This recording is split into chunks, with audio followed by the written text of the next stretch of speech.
Da, ne počne sa T, mislim. To je sa C, ne? Kaučuk. A, okej.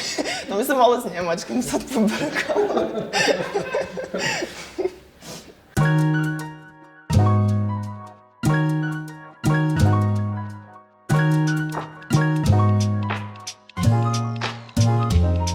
Dakle, kad sam kretala u srednju školu, trebala sam odabrati jedan drugi strani jezik i to sam poprilično nasumično odabrala.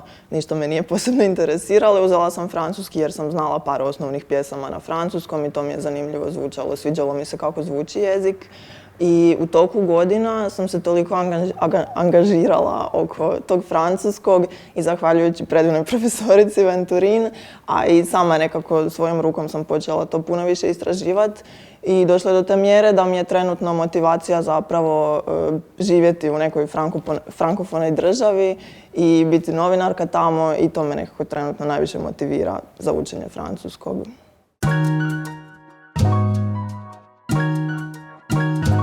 Pa vjerojatno bi brzo dobila otkaz jer se uopće ne bi držala kurikuluma.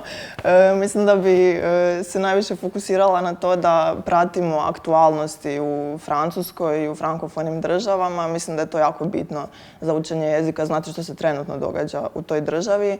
I također bi se fokusirala na filmove i na čitanje, vjerojatno bi zadavala neke lektire i ne bi uopće dopuštala učenicima da pričaju na hrvatskom, samo na francuskom.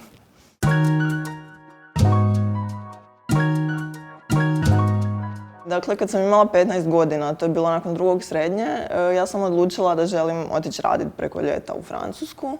I tu sam uz pomoć moje mame koja je turistički vodič došla do jedne djevojke koja je studirala u Francuskoj i koja je živjela kod jedne gospođe koju danas zovem teta Zamira. I ta djevojka mi je dala kontakt od te žene i ja sam se s njom čula i odlučila sam da ću otići živjeti kod nje i pokušati naći neki posao u Parizu. Na kraju nisam jer sam imala 15 godina i malo je teže naći posao sa 15 godina, ali sam stvorila to jedno prekrasno prijateljstvo sa ženom od 75 godina s kojom se i dalje čujem i svako ljeto idem kod nje i zahvaljujući njoj sam imala toliko predivnih iskustava koja inače ne bi mogla uopće doživjeti.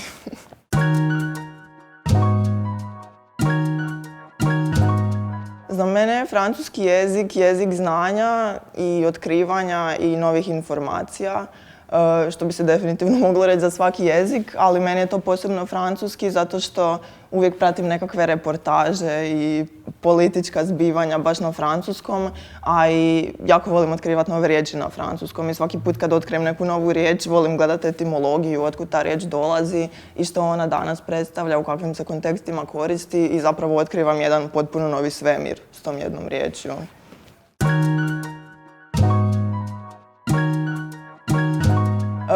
Kaučuk, iako to nije francuska riječ, postoji u hrvatskom, ali način na koji se piše mi je jako zabavan.